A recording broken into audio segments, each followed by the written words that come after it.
Good morning student. तो हम लोगों का यहाँ तक हो गया था, इसके आगे क्वेश्चन हमें डिस्कस करना था। ओके, सो फर्स्ट क्वेश्चन है कि in India nodal agency for the preparation and publication of topographical maps at various scale is. So India में जो नोडल एजेंसी है किसके लिए, preparation and publication of topographic map, वो कौन सी है? तो वो है सर्वे ऑफ इंडिया। आपने देखा होगा जो भी मैप होते हैं उस पर ऐसे SOI लिखा होता है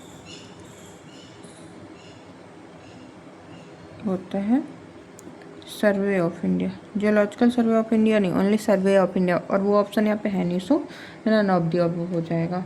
जो सर्वे ऑफ इंडिया है वो national survey and mapping organisation है इंडिया का। ये वर्क किसके अंदर करता है? Department of science and technology,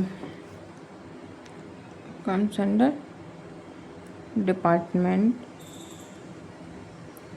of science and tech. Okay, इसके मेजर फंक्शन क्या क्या हैं? प्रिपरेशन ऑफ टोपोग्राफिक मैप, इसके फंक्शन लिख देते हैं सर्वे ऑफ इंडिया के। तो ये है preparation of topographic map,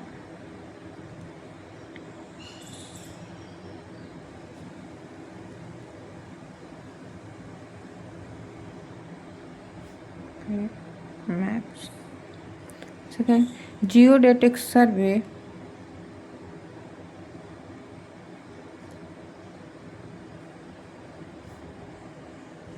national mapping,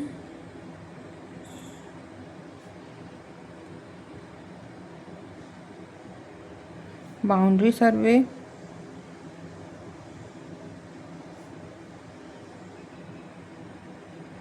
military support mapping,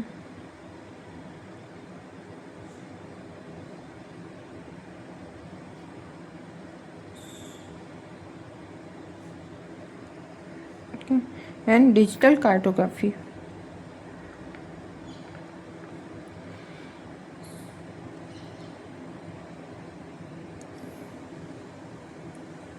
सो ये फंक्शन है जो कि सर्वे ऑफ इंडिया करता है। अब टोपोग्राफिकल जो मैप होते हैं तो वो क्या होते हैं? तो ये टोपोसीट्स वगैरह होती हैं। जो टोपोसीट्स हैं वो रिप्रेजेंट किसको करती हैं?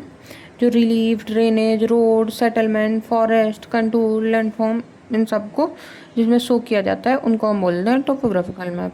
और ये इनकी स्केल क्या क्या होती है? तो 3 टाइप की स्केल होती है मेनली 1:50,000, 1:25,000 एंड 1:250,000। सो ये 3 स्केल होती हैं। और ये यूज किस में होती है? मेनली जो geological mapping, hydrogeology, engineering geology, remote sensing and इन सारी चीज़ों में यूज होती है। ओके, अब geographical survey of India first option है। जियोग्राफिकल सर्वे ऑफ इंडिया तो कुछ है ही नहीं। Next, geological survey of India. Geological survey of India होता है जो कि इंडिया में डील करता है geological mapping, mineral exploration, geotechnical studies and seismotectonics से।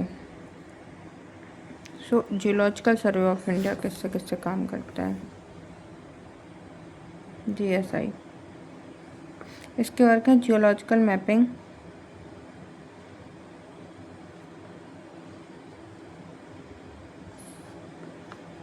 Next mineral exploration,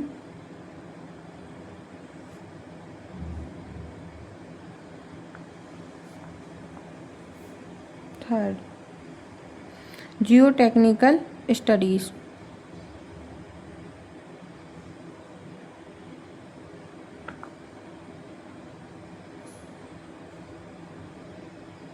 next सीस्मोटेक्टोनिक।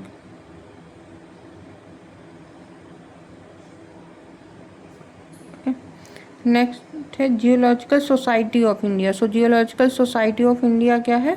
Scientific society है जो कि पब्लिश करती है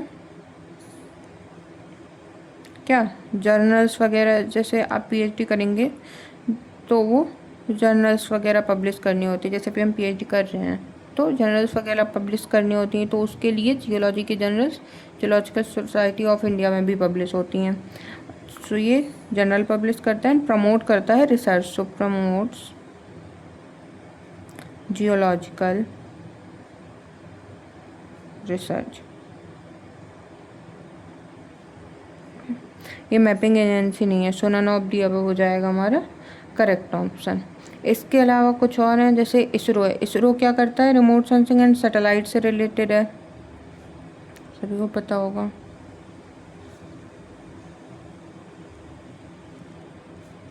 एंड सैटेलाइट से रिलेटेड है, डबल एल आएगा, है ना। और CGW भी क्या करता है? ग्राउंड वाटर से रिलेटेड है, CGW भी।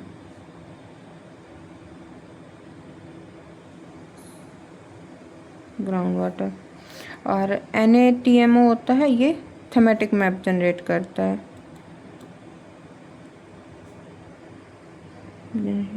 Thematic map. सो ये कुछ जियोलॉजी की फील्ड में जो सोसाइटीज एजेंसीज हैं वो हो गए। नेक्स्ट क्वेश्चन देखता हूँ।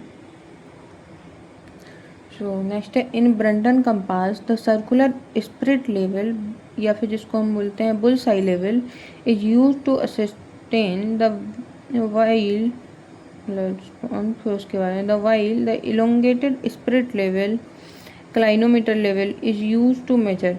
तो ये दोनों क्या यूज करने के लिए काम आते हैं हमारे?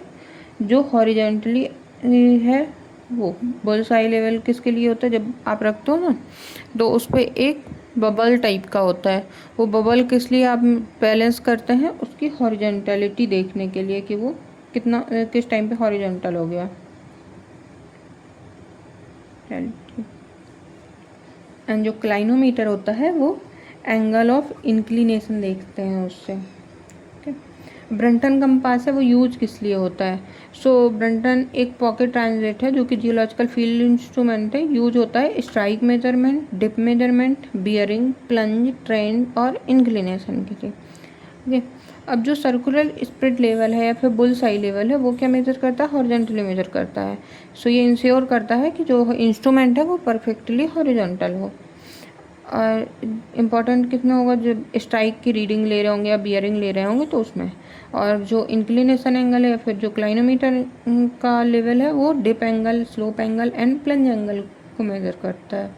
ओके, सो आई होप ये क्वेश्चन आपका क्लियर हो गया होगा। ओके, जब फर्स्ट में दिया है angle of plunge, angle of direction. So spirit level directly plunge direction को मेजर नहीं करता है ना, तो इस तरह से आपका गलत हो जाएगा। अब जो स्ट्राइक है, स्ट्राइक होती क्या है? जैसे भी हम लोगों ने बोला, सो स्ट्राइक है horizontal line on a plane. Strike horizontal line on a plane. Okay, फिर डिप, डिप क्या होती है? Maximum inclination.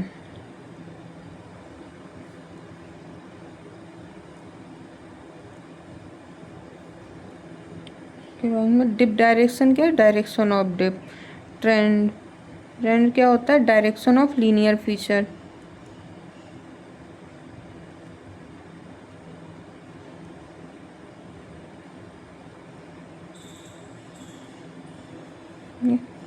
Angle of dip या फिर डिप डायरेक्शन। जो प्लंज होता है, प्लंज क्या कहलाता है? प्लंज होता है inclination of linear feature.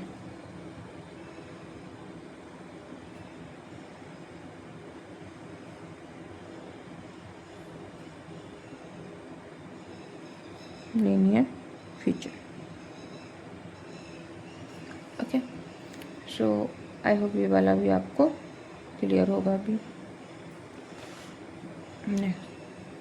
During geological mapping, it is observed that progressively younger beds are always found in direction। तो किस डायरेक्शन में मिलते हैं? हमेशा जो यंगर बेड्स होते हैं वो डायरेक्शन ऑफ डिप में मिलते हैं। अब क्यों मिलेंगे? मान लो कहीं पर सेडिमेंट्री बेडिंग हो रही है, तो सेडिमेंट्री बेडिंग में किस तरीके से होगा? पहले यंगर बेड होंगे, उसके बाद में ओल्डर बेड होंगे, यंगर एंड फिर ओल्डर। और ये फॉलो किसको करते हैं? Principle of superposition. Principle of superposition किसने दिया था? Principle of superposition. ओके, ये इससे पहले वाले क्वेश्चन में आपको एक्सप्लेन किया था, जो नेक्स्ट इससे पहले वाला लेक्चर था। तो ये आपका होमवर्क है, आपको बताना है। ट्राई किया करिए थोड़ा सा इंगेज करने का, ताकि आपको जो पुरानी चीज़ें हैं वो रिकॉल होती रहें। जैसे ही आप लिखोगे ना कहीं पे, तो वो चीज़ें रिकॉल होंगी। तो इसलिए ट्राई किया करिए कि आप आंसर दें। So back to the question. तो क्या होगा, जो यंगर है वो नीचे होगा, जो ओल्डर है वो ऊपर होंगे। जब हमारा सेडिमेंट्री बेडिंग बन रही होगी, उसके बाद में जब वहाँ पर कोई भी डिफॉर्मेशन होता है या कुछ भी होता है, तो वो क्या होगा, इन पे फोर्स जनरेट होगी। तो जो भी बेड है उसमें से जो यंगर वाले बेड हैं वो क्या होंगे, डिप की डायरेक्शन मान लो ऐसी आ रही है, तो ये बेड भी थोड़ा टिल्ट हो रहा है। जो डिप डायरेक्शन है सेम वही यंगर बेड की भी डायरेक्शन होगी। सो यंगिंग डायरेक्शन हमेशा क्या होती है, डिप डायरेक्शन होती है ना। और बिटवीन डिप एंड स्ट्राइक ऐसे तो कोई हो ही नहीं सकता है, कोई भी बेड डिप एंड स्ट्राइक के बीच में नहीं होगा, ऐसा कोई रूल नहीं है। Opposite direction of strike, so opposite direction में जनरली जो ओल्डर बेड्स होते हैं वो एक्सपोज होते हैं। Direction of strike, strike horizontal होती है, इसकी वजह से ये कोई भी यंगिंग या ओल्डर डायरेक्शन को इंडिकेट नहीं कर पाएगी। एंड डायरेक्शन ऑफ डिप में करेक्ट हो जाएगा। ओके पर अगर अलग अलग टाइप के हैं, जैसे कि ओवरटर्न फोल्ड हो रहा है, तो फिर उस टाइम पे अपोजिट डायरेक्शन में भी हो सकती है। तो इसमें ऐसा तो कुछ बताया नहीं कि डिफॉर्मेशन हुआ या कुछ भी हुआ है। तो जब ओवरटर्न होता है तब हो सकती है। और आइडेंटिफाई कैसे की जाती है कि किस साइड यंग डायरेक्शन है, graded bedding, ripple marks, cross bedding, mud cracks, इनकी हेल्प से हम आइडेंटिफाई करते हैं कि किस साइड को कौन सी बेडिंग है। ओके, आई होप आपको ये वाला क्वेश्चन भी क्लियर होगा। नेक्स्ट पे चलते हैं हम लोग। सो नेक्स्ट है, a large specific area having essentially notable concentration of certain characteristic metals or several metals assemblies is called। तो ऐसा एरिया जहाँ पर कोई भी स्पेसिफिक एरिया है जहाँ पर बहुत सारी कंसंट्रेशन में कैरेक्टरिस्टिक मेटल या फिर और भी मेटल्स जो हैं उनका एक असेंबलेज मिलता है, तो उसको हम क्या बोलते हैं, उसको हम बोलते हैं metallogenic province. Okay, so metallogenic province होता क्या है, a large geological region characterized by concentration of particular mineral deposits form during a specific tectonic and geological setting. Okay, so metallogenic province के क्या क्या हमारे हो जाएंगे कैरेक्टरिस्टिक, देखें अगर हम तो हो जाएंगे सिमिलर और type,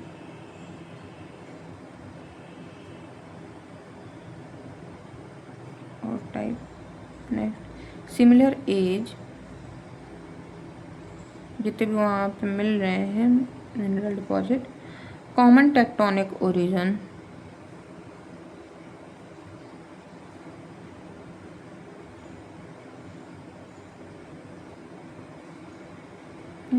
similar mineralisation processes.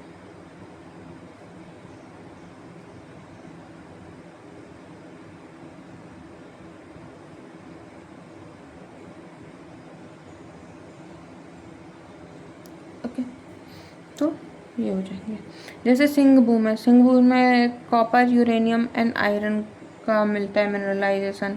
Dharwad में गोल्ड एंड आयरन, गुड़प्पा में बेराइट डिपॉजिट, राजस्थान बेल्ट में लेड जिंक डिपॉजिट। ओके, अब कुछ अलग अलग होते हैं, जैसे मेटलोजेनिक एपॉच। तो एपॉच किससे रिलेटेड है, टाइम से रिलेटेड है। तो मेटलोजेनिक एपॉच का मतलब क्या हो जाएगा, टाइम ऑफ मिनरलाइजेशन को शो करेगा, टाइम ऑफ मिनरलाइजेशन।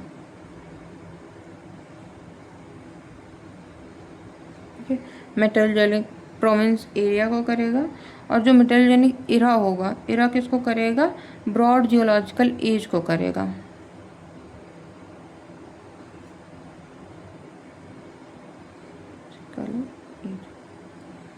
ओके, सो जो मेटलोजेनिक एपॉच है वो रेफर करेगा टाइम पीरियड को जब और फॉर्म होगा। मेटलोजेनिक प्रोविंस रेफर करेगा जियोग्राफिकल और बियरिंग रीजन को। मेटलोजेनिक पीरियड ऐसा कुछ होता नहीं, मेटलोजेनिक एरा करेगा to broad time related units को। Okay, good. फिर chemical composition of slate. So slate का केमिकल कंपोजिशन क्या होता है, सो ये होता है CaWO4। एक्सलाइट है क्या? ये इम्पॉर्टेंट और मिनरल है टंगस्टन का। और टंगस्टन, इसका कंपोजिशन क्या है? Tungsten calcium carbide, lustre vitreous, colour white to honey yellow होता है, हार्डनेस 4.5 to 5 होती है। और किसका है? टंगस्टन का। इसके अलावा एक और होता है इसका, या इसका नहीं इसका नहीं है, सॉरी। नेक्स्ट देखते हैं MnWO4, ये क्या है? मैग्नीज टंगस्टेट है। PbWO4 ये लैंक टंगस्टेट है।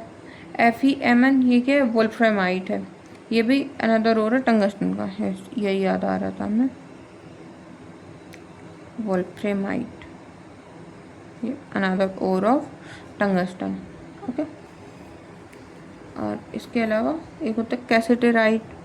कैसेटेराइट क्या होता है? कुछ अगर फॉर्मूलेज देखें हम, इससे रिलेटेड नहीं है कि छोटे छोटे फॉर्मूले हैं तो सहायता आ सकता है।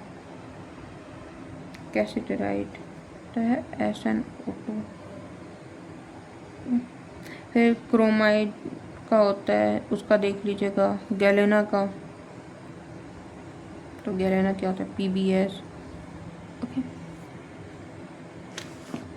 Next, an exceptionally rich shoot of bunch of ore is called. So bunch of ore को हम क्या बोलते हैं? उसको हम बोलते हैं बोंजा। सो बोंजा क्या होता है? An unusually rich concentration of ore with very high metal content. Okay. So बहुत ही हाई वैल्यूएबल होते हैं ये। अब इनका कॉमन कैरेक्टरिस्टिक क्या होगा कि वेरी हाई ग्रेड, सिर्फ ज़्यादा नहीं मिलेगा, ग्रेड भी बहुत अच्छी मिलेगी।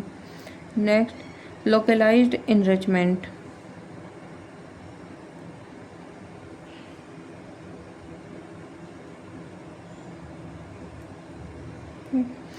And small but economical important.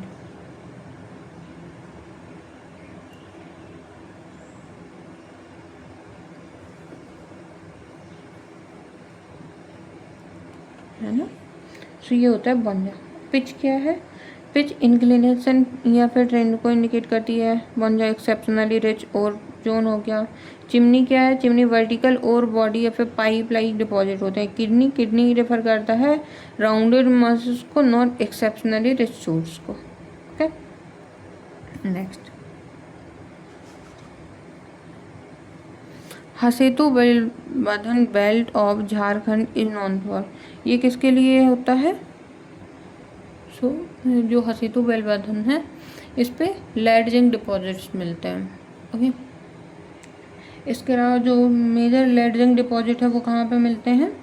यहाँ पे माइनर है पर इम्पॉर्टेंट लेड जिंक है। और जो मेजर मोस्ट इम्पॉर्टेंट मिलता है वो कहाँ मिलते हैं? राजस्थान में। राजस्थान में कहाँ मिलते हैं? एक तो जौर बेल्ट पे मिलते हैं, सेकेंड मिलते हैं राजपुरा दराइबा रीजन पे, राजपुरा दराइबा, एंड रामपुरा अगुचा।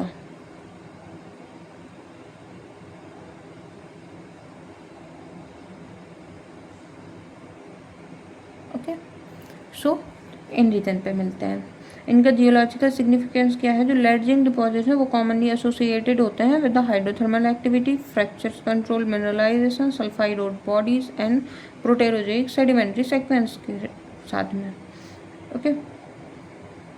और जो अदर है जैसे क्रोमाइट है, क्रोमाइट कहाँ मिलता है? उड़ीसा में सुकिंदा जो क्रोमाइट बेल्ट है, सिंहभूम बेल्ट है, उस पर भी काफ़ी सारे मेटेलिक डिपॉजिट्स मिलते हैं।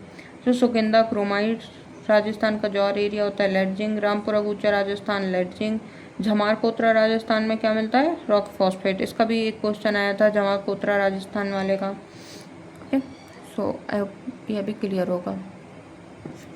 इसमें से जो है NATMO ये बताया था थीमेटिक मैप वाला, इसका हमें लगता है शायद थोड़ा बता देना चाहिए। ओके। तो ये होता है national atlas and thematic mapping organisation.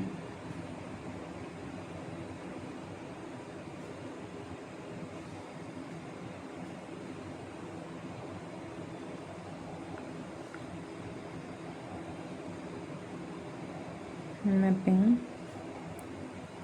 Organisation,